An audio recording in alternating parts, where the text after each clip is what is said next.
Hello and welcome to I Want to Grow. And I Want to Grow is all about that, right? It's about your growth. It's about my growth. We all got it. We all got it within us. I want to grow. Okay, but with our guests, there's something special with our guests. They're more concerned about helping others grow. So today we have a special guest that we were so lucky to meet last week. And Zainab, welcome to the podcast. Please introduce to everybody who you are and what you do. Thank you so much, Steve. And I feel very honoured to be here, especially as I was here last week and I saw the types of guests you bring on, very high caliber and great entrepreneurs. So great to be here. As you mentioned, I'm Zainab Fayaz. I am an entrepreneur myself, having co-founded a branding and marketing agency in London, to moving over to tech companies and helping them align with their business goals and achieving great things. But we'll delve into that, I'm sure. So your journey, but I'm going to tell her, she lives in Windsor, by the way. You know the castle? That's where she lives. She lives in Windsor, but she's now in Qatar. So when did the journey start for you here? So actually, it went back to a holiday that I took here last year in October. I came for a week and I was absolutely fascinated by the country. I've travelled a fair bit, but actually coming to Qatar, it was the first time I felt aligned. You know, when you go to a country and food is great, weather is great, but it would never feel like home. It would just be a holiday. But over here, it felt like home to me. So started in October, actually been here since January 16th to mark the 6 months, I think. But it's been such an amazing, incredible journey along the way. And what are you looking at now? What's your next kind of part of the journey? Because it's relatively small. That you've been here. What's your journey going to be like? What are you planning? So there's lots of things I'm planning and hopefully they all come to fruition. But I think one of the things I really want to do is help businesses here, particularly within branding, marketing, and actually business. Because of my entrepreneurial background, there's a lot of wealth of knowledge that I bring to a market from external expertise to internalizing and localizing here. So one of the things I really want to do is help. That's one of my key motivations right now, is to help. And having lived through the journey, I think is something I could definitely add value to for here. But you're so young. What experience have you had now? And I'm going to take you back. When did this whole thing for you start? What did you study in university, for example? So I studied marketing and advertising, and this was in 2009 actually. And one of the units that I really, really enjoyed were strategic marketing. That was the one I aced with A's and got all the way through. And was it just because you found it natural? You were natural in this, or?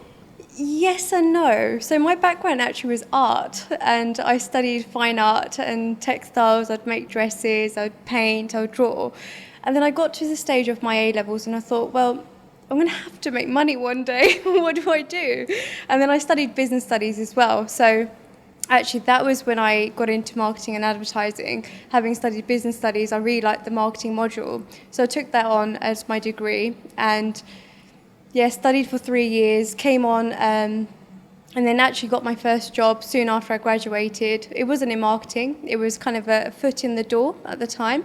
And then I kind of gradually built my journey within public sector events, a regulatory body as well in the UK, and a tech company as well.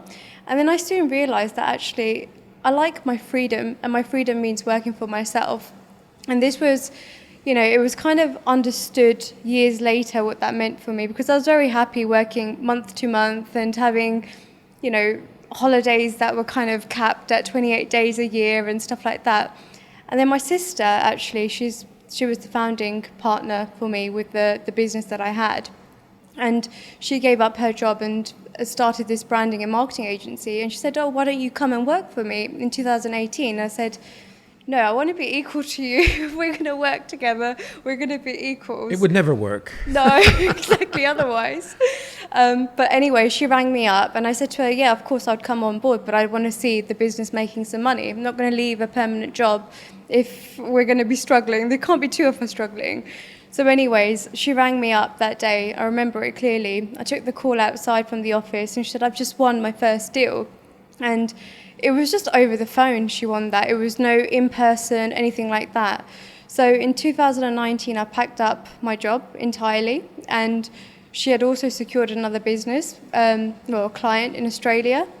And then we went to Australia before COVID, and we spent about 10 days there, and that's when it kind of changed my life. And I worked with some incredible universities from that moment on, and they were, Russell Group institutions, very high research intensive universities, high caliber of universities, and upskilled senior level staff, stakeholders, academics, and really went along that journey with an open mind, I think. And before I was very much, like I said, comfortable. But when you do it for yourself, you've got to let that go. You can't be shy, you can't be timid. And actually I say that this is my first video podcast to get myself out there also, but it's kind of to build your own brand, and that's exactly what I used to do, building brands for universities, for companies in the US, helping secure investment for double-digit millions, and even helped with an acquisition through a rebrand. So in a nutshell, that's what I did, and now I want to bring that to the market here because there's so much value to add here. And you said, because there are a lot of these companies here, but it seems like there's still big opportunities. It's the quality of, like you, let's go back to the thing when you said that you're here because it just seemed right for you. Well, I think that's becoming more and more apparent for everybody that does experience Qatar. They think to themselves, this is a place that they want to spend a lot of their life. There's still big opportunities to get that branding right. You talk about universities. They're just in the universities, you were saying that you were helping those universities, but there's so much talent coming out of those universities. Mm-hmm. Is those are the types of areas that you're going to be looking into in creating those opportunities? Yeah, so interesting you say that actually. So one of the things that I really, really believe in is upskilling and retaining talent, whether that's local, whether that's international talent, whatever that looks like. It's the case of keeping your people, because sourcing human resources itself is very difficult. But actually, why would you outsource? Why would you get an external agency when you've recruited people to do their jobs? Why not upskill them and make them better? And actually, you would financially benefit, the productivity would increase. And looking at it from a business mindset now, instead of institutional KPIs, etc. So how would you make more money? How would you kind of grow that talent? How would you nurture that talent also? And a lot of the students coming out of universities, they're required almost to have 5 years experience before they've even got their first job, And that's a lot of the things I hear. It's kind of, they want 2 years at least, but actually you could grow that while you're still in university. You can get out there. It's a very big gig community as well when it comes to freelancing, consulting, and other opportunities as well. But when it comes to students and the people that come out, I think one of the things I would say is knowing you would never know what you want to do until you fall into it naturally, but at least having a plan of knowing who you want to work for, what you want to do, and knowing what your skills are, and actually growing those and nurturing them. Do you think that you said about the experience, and this is one of the things my love, so it is these given opportunities, right? Mm-hmm. And the biggest thing that is the internship. Mm-hmm. Now, I don't know what internships mean for you, but for me, as a business owner, it was always complicated. It's kind of, because there's a lot of stuff that you have to get ready for them, their benefit, and also yours. Mm-hmm. What can you get from that value? Mm-hmm. Is that something that we underestimate? Is using interns in our business and developing our business with those interns? Mm-hmm. That's a very good question, actually. And I think they could become underutilized, the talent that comes, because you kind of know they're only there for the summer, so you don't really invest as heavily as you should, because actually you might be the next inspiration for them, and you might unlock a talent in them that they didn't know. But I think it becomes so short-lived, and it's almost just a rotation through the door. It's kind of getting them in, and it's to kind of fill a number, and you're doing your bit, and that's it. Not saying every organisation is like that, but there's untapped talent in young people.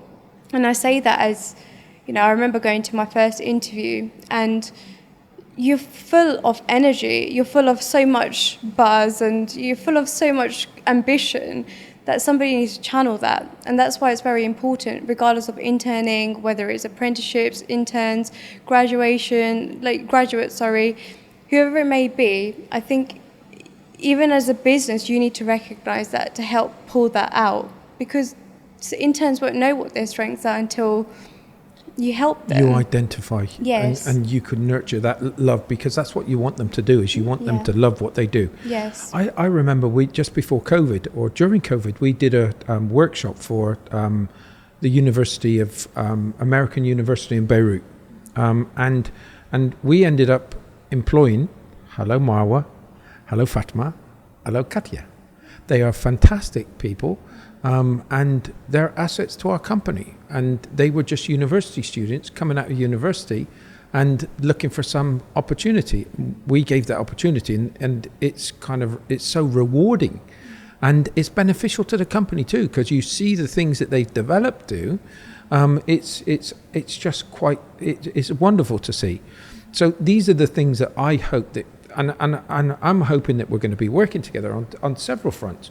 But I hope we can work on that specific thing to get the employers more ready and identify and look what they're looking at and look at the potential. But I'm also looking from the student's perspective, or the graduate, to kind of get the best out of it also, and to be ready, to be match fit for it, so that they take advantage of it. And you never know what comes of that thing. And I think it's just getting them to understand more. With all the things that you do, what are those things that you really, really enjoy, that is one of those things that you get up in the morning and go, right, okay, what am I going to target today? To be honest, I love people who are aligned to my own values. I think that's a very good way to kind of shortlist people you'd want to even work with and companies you want to work with. And one of the key motivations for me in achieving any success is seeing the results of it. And of course, it doesn't come overnight, but it does come over time. And that's through building connections. Like, we fell in connection to each other, and I'm sure we'll be nurtured. But it's about finding people you want to work with and who align with your vision and your own mindset and your own principles and non-negotiables for you. I think that's one thing that drives me in finding people like that, pinpointing people I have the ability to work with because I want to work with them. So I think that's one of the key things. And the other thing is actually seeing them make an impact. And it's not just universities. I mean, even the businesses I've worked with, the companies I helped secure investment for, or even became an acquisition, it was the fact that there was a result at the end of it. And when I see such results, and it's the first time I talked about my career or my successes or anything like that, because I've often found that, I don't know, it's a bit of gloating or it's like ego, but it's not. It's something you should be proud of. And I think the more I talk about it, the more it excites me, the changes I've made in companies, the people I may have inspired along the way. And, you know, I had the pleasure of working with a couple of ex-Northwestern University graduates, and actually it was finding their strengths that really brought me love and fulfillment in my own job, and nurturing that and seeing what they were very good at and putting them in areas where they would enjoy working, as opposed to, oh, well, we need to do this, you need to do this. It was more of, okay, what are they good at? What are they not good at? Where could we fit the gaps? Who could fit those gaps? And actually, I'd fall into trying to plug those gaps by letting them do things they would love. So actually, getting the best out of people is also something that drives me. It's like those light bulb moments. All of a sudden, somebody crosses your path, or you see some talent in those individuals. And I've got this saying, don't judge a fish by the way he climbs a tree, right? And that sums it up for me. There's people with skill sets, so many different skill sets. Judge them on that. My grandmother used to say, always look for the good in people, you'll never see the bad. So I'm trying to blend all these together, because sometimes that's the happy way we all want to see it. But it's true, if we started working towards things and tried to identify those wonderful aspects you find in that person, it's much more easier to get them to understand on how to go forward and how to utilize those. In saying that, let me talk about the corporate side of it. what are the things that you consider when, so if for instance I said to you, okay, come and look at our company, what are those steps that you take from that side of it? What are those first initial things? Okay, you said I'll see whether I like, if you, there's a chemistry, if I like working with you, or I think that's important, because it's no good kind of forcing something if it doesn't work. And it's hard to step back. And I know that decision's hard to step back. But what do you look for first when you're going to that company? Okay, so the first thing I would do is check the resources available to the company and actually sit with the CEO or the directors and the stakeholders to understand what the vision of the company is. Then we'll see where there's the gap, so like an audit almost, to see if it aligns or not. And then I would go into identifying the tactics to execute the strategy. So once I've kind of checked everything, did the audit, checked the market, the audience, etc., then I'll start putting the tactics in place, which would therefore have KPIs attached to them. It have key performance indicators attached to them to help them see the growth or where it falls down. So that's one of the things I would start off with.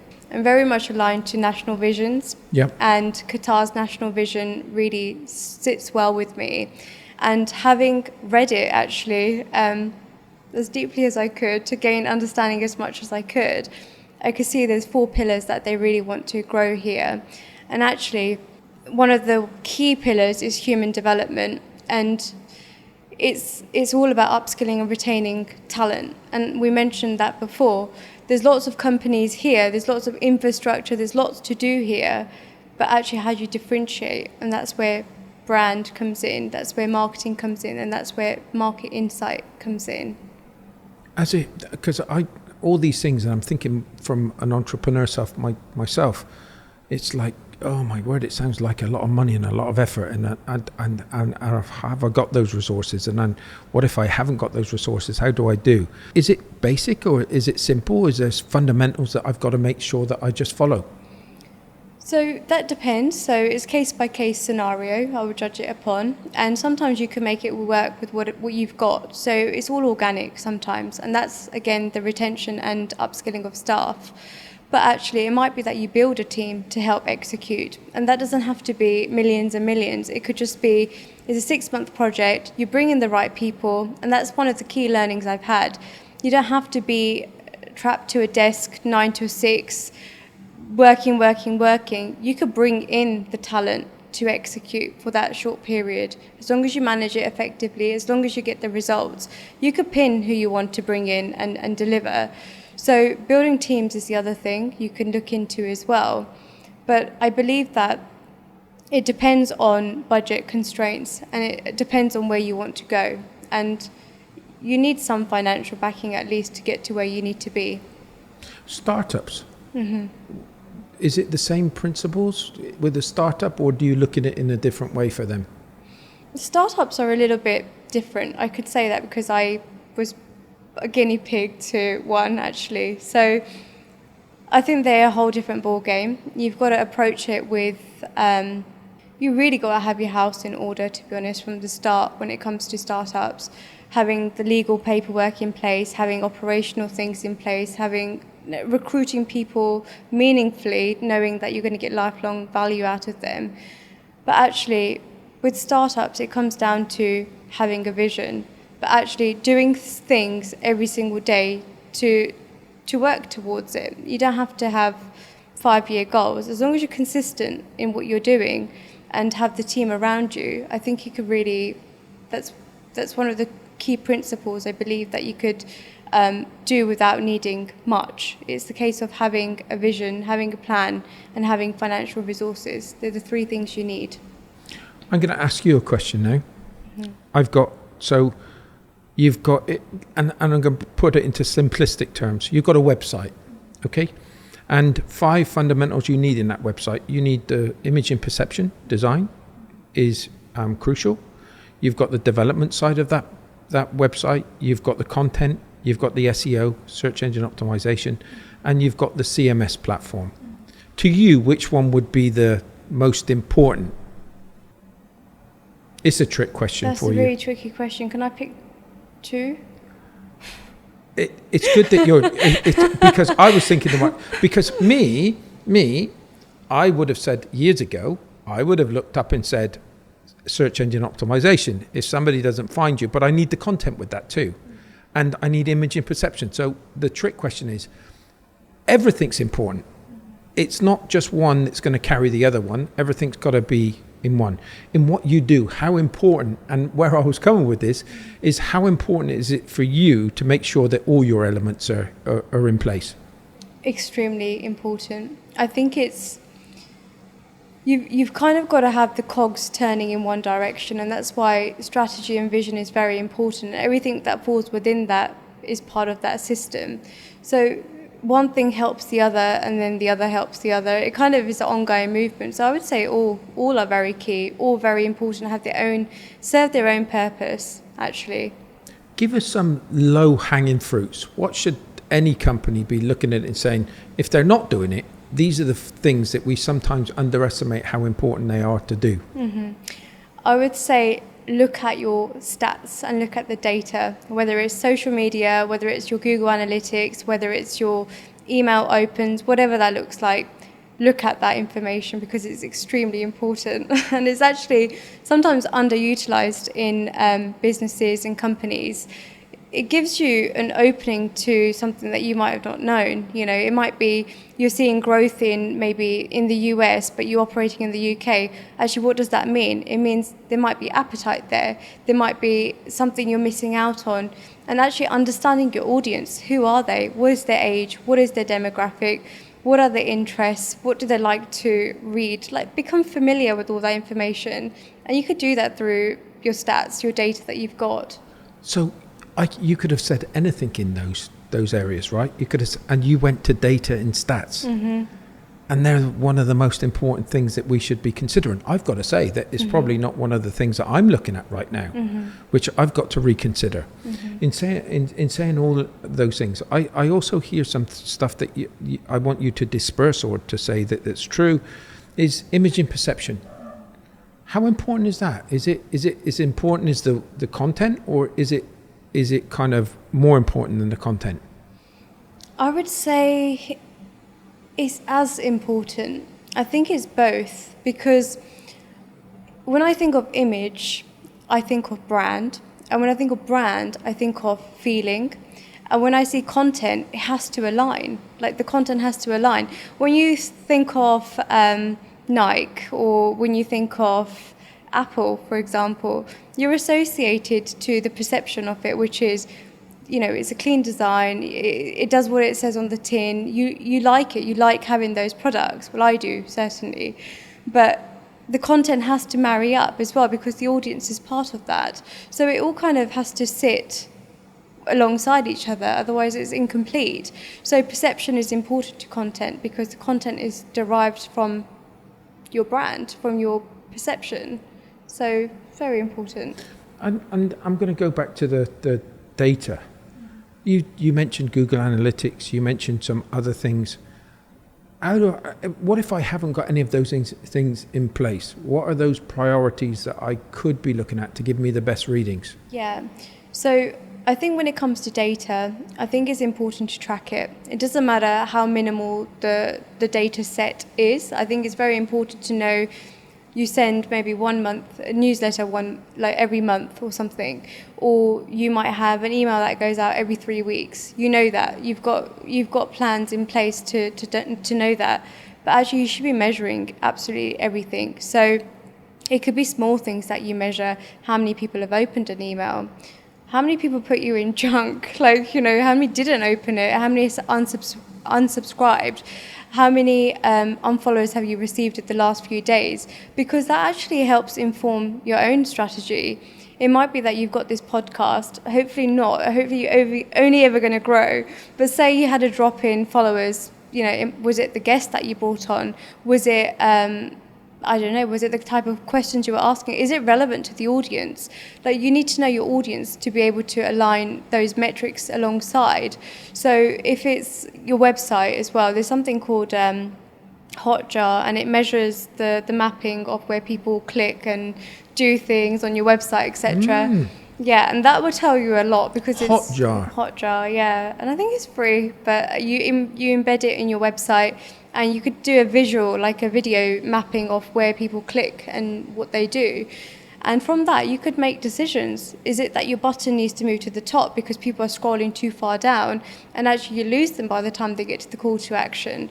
How do you kind of navigate your website so that it drives traffic, so that it drives conversion, so that, you know, you've got leads coming through, inquiries, or maybe just a media outreach that you want? So how do you do that? That's through putting in analytics, looking at analytics. And sometimes you might find bad things as part of it. But then you kind of adapt, you evolve, you take that on and you see, well, how do we do it better? And then you carry on progressing.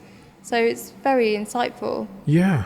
And with these clients, I suppose that their feedback must be, because I look at it, and I when I started, when I was very, very young, and we started with our own website and looking, every one person that was visiting the website extra was a big achievement. And I suppose if you have got something of size, then it's going to be the same type of feeling if you're increasing that on a regular basis. You said about newsletters. Does anybody read newsletters? I think depends what you put in there. Depends what sort of updates you put in there. Not the basic ones, you know, oh, we've got this update, we've got that. No, make it fun. You know, if I follow, it's an Australian sports brand, and it's called Stacks. And I usually order my clothes from Australia when it comes to the gym. They send very, very insightful newsletters, and I actually open them up, read them, because sometimes there's a 20% promo, or sometimes it's a sneak peek into their new line, or it might be something to do with monthly calendar events. You know, it might be, oh, your birthday's coming up, and, you know, they kind of give you an update as well. They make it very personalized. So personalization is very key when it comes to even newsletters. You know, it's something simple like Dear Zainab instead of Hi there. It makes such a difference because you receive it as something personal. Yep. And, you know, I think a lot of times companies think newsletters need to be updates about the company and we're doing this, we're doing that. This is not about you. This is about the customer. What do they want to read? You know, you could talk about all your successes, but actually celebrate the customer. I think that's very important, and that they do that very well. No, I think it's really important, and I think that you've got to give a reason for that person to come back, right? It's like the emotional relationship. If you haven't got it, then what are they want to buy you instead of buying what you got, right? And that's what I always believe. It's the individual that you're buying from that's going to be the one. So you've got to get personal. You've got to have that relationship. Otherwise, people will kind of go to the next. But so I'm trying to put you under the spot here because, one, I'm trying to get as much information out of you as possible, so that Hotjars is going to be one of those that I use. But I think everything that you've said so far is just really beneficial. And what you've said so far is all confirmation for me. I know I should do a newsletter more regular. I know it's got to be a lot more personal. I know I've got to be consistent. And these are all the things that you've got to be. You've got to make sure that image and perception is everything. You've got to make sure that content is on form, and it's relating to that individual. So all of those things. And this is what you do. So this is what you're going to be doing in Qatar now. And you're going to be building a business. Now, what are the things that you're doing to build this business? Right, so there's a lot of things. I'm looking into the market a lot. So I'm doing a lot of groundwork. Understanding the market is very important. And I'll come to how I can help the companies after. But I think it was one of the most unpredictable in terms of knowing how audiences react or knowing how they are here, because in the UK it's very easy to get reports and insights, secondary research, all of that. But over here you've kind of got to have the living experience to really know how the market operates. So how do you do that? You network is what I'm learning. And you go to events. I went to one, I want to get this right actually, so it was the US Qatar Business Council event, and it was led by Sheikha Mayessa. And and it was just to I went there to gain insight on how the market is operating and how it's forming relationships overseas and bringing in new names here and foreign investment, etc. And actually, I was so impressed by the work that's being done on the groundwork. And would I have got that from just sitting behind a desk or on my laptop or, doing research like that? No, I went out there to fact find. And actually, I went up to her and I congratulated her on the work that she's doing. You don't get front row seats in the UK like this. So for me, that was a really big milestone. And actually, learning what's going on in the market is one of the things that I'm doing. So networking, learning about the market, learning about the audience, and finding where there's the gaps. Because my job is to close those gaps. It's to kind of see opportunity, but plug the gaps where opportunity can accelerate for companies and growth.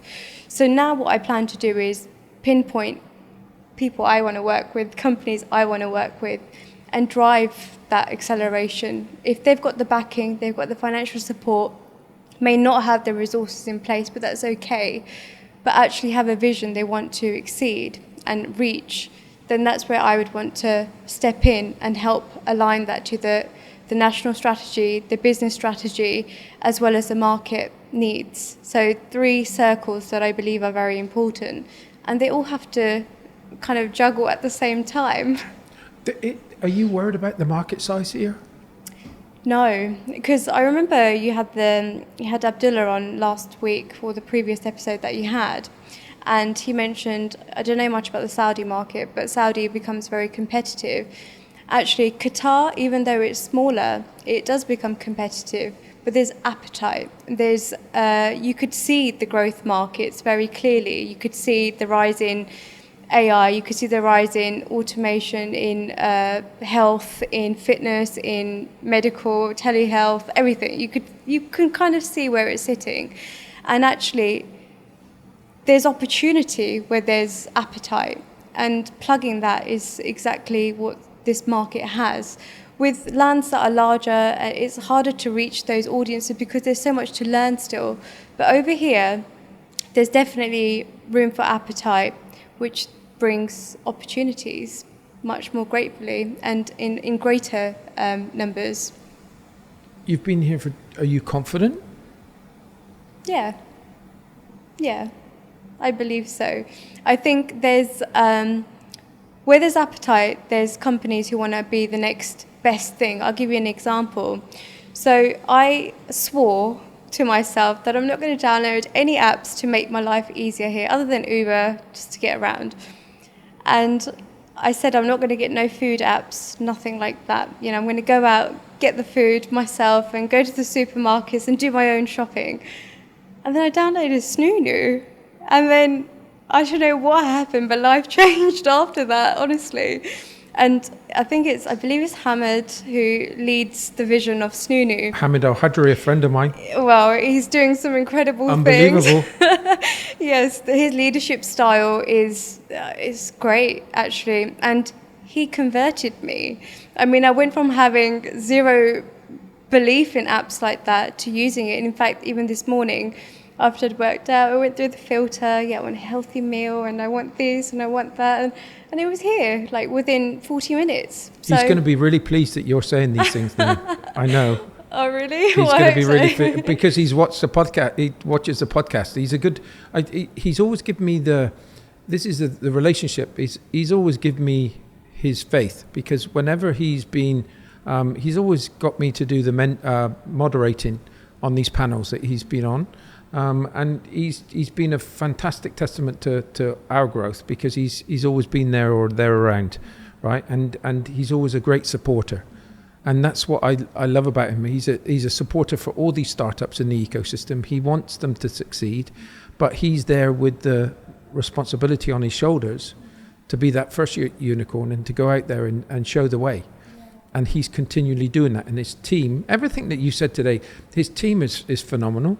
I know them all. I've been on a panel with them, or it's key personnel, It's just really good, and it's what you say. It's like everything that you've been saying right now is true. And they never. I remember saying to him in the early days, "Are you crazy? There's delivery apps already out there. Why would you try?" Yeah. And he's gone, "No, let's see." Yeah. And you've just seen him grow and grow and grow, and he just seems to get calmer and calmer. It's just brilliant how he does it. But yeah, I get his delivery app too. I'm constantly using it, but I didn't because I was like you. I don't want to get into that habit. Yeah.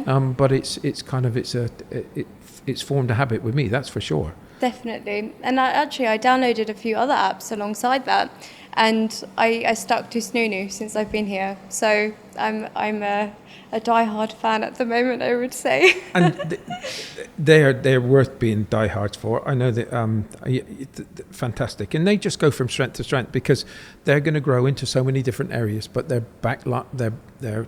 it's technology, and everything they're doing, they've got the customer base. They're just going to utilize it, and it's utilizing everything that you're saying. So this is all the things that the updates, the messages, being personal, knowing what you like. All that data is going through so that you can send the relevant things to those individuals. Everything that you've been saying today.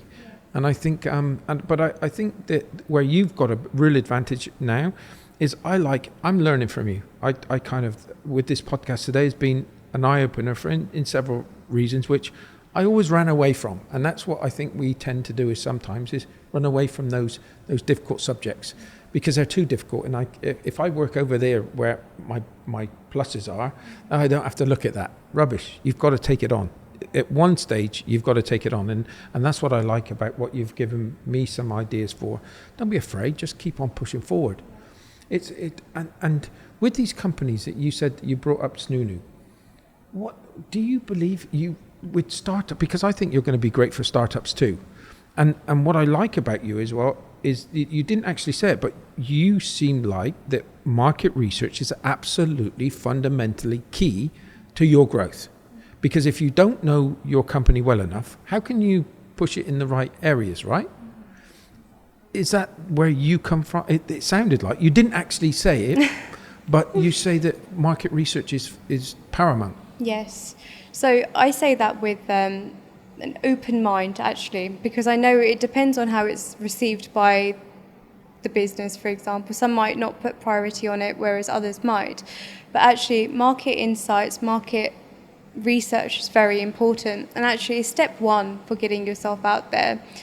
If you think about going on holiday, you kind of locate the destination first, or where do you want to go? You shortlist countries, maybe. And then after you shortlist countries, you kind of pinpoint the hotels you want to stay at. Is it 5-star, or is it close to the kind of tourist attractions? Is it close to the metro or the airport? You kind of pinpoint based on where it sits in geographic perspective. So that's how I view strategy, not just market research, but also strategy as part of it, because it all feeds into one. And actually, you get your flight out, you pick your hotel, then you kind of see what might be the best route of public transport. You then may take a cab to here, may get a restaurant over there. Like, you plan. Planning is very important. And that's the way you do your market research when you go away. It's the same way you need to do it for your business. You've got to, when you go away, you might shortlist 5 restaurants you go to every other night. You might shortlist, we want to see this plaza, or we want to see this palace, we want to see this, we want to see that. You kind of know, and that's exactly how you need to pinpoint your business, through market research, through knowing your audience, and actually having a vision is very key. And I mentioned Snunu because there's lots of companies here in Qatar, and there's lots of leadership. But the leadership style that I've noticed to be the most outward facing is his. And that's what differentiates you. It takes you from being in your comfort zone to being a point of differentiation, whether it's in your company, whether it's your brand, whether it's your personal brand. You need to stand out when there's a crowd building. When there's opportunities, you've got to stand out. But and especially and I'm listening to this, but in this part of the world, that's really difficult because everybody's so humble, and they're not that loud person. They're that unassuming. type. But it is, you've got to know, if you don't stand out for yourself, nobody else is going to stand out for you. Yeah, exactly. And let your credentials and your work do the speaking. And you don't always have to be the loudest in the room. You could be the quietest person in a meeting and observe, and take that information and go do what you need to do. And that's why I mentioned as well, I've never talked about my success or the business or anything that I've done, because I've always been very humble. But sometimes you've got to step out of your comfort zone in a humble way, in a way that's natural to you. So you find something that works for you and let your experience do the talking. Let your knowledge do the talking. You don't always have to be, you have to be loud. You could be, it might be something you do every Monday. It's consistent, it's habit. You do it and you're doing it for you. But you judge it upon the market. You don't have to be putting out big messages or anything like that, or be political or anything like that. You could just be yourself and go own it. Go own it. I like that saying. I always ask my guests, I always ask them, what would they do? What would the message be to a 15-year-old self? So what advice would you give your 15-year-old self right now? I think it would be say yes. Say yes to everything within reason. Say yes to the next opportunity. Say yes to the next travel. Say yes to going out with family. Just say yes. Do things. Just do more things and just say yes. I think it's very important to live by that. And don't limit yourself. And I think as 15-year-old selves, we often live with limited belief almost, and I think it's very important to break that norm as well, and that stereotype maybe as well around it, but just be who you are and own it. Just do what you need to. Own it. Another one. Like second time. Exactly. You've got to own it. And one other question that I ask, because it's important, because I think that everybody's got one. Your inspiration. Who's been your inspiration to drive you? I think my inspiration would be anyone who steps away from the 9 to 5.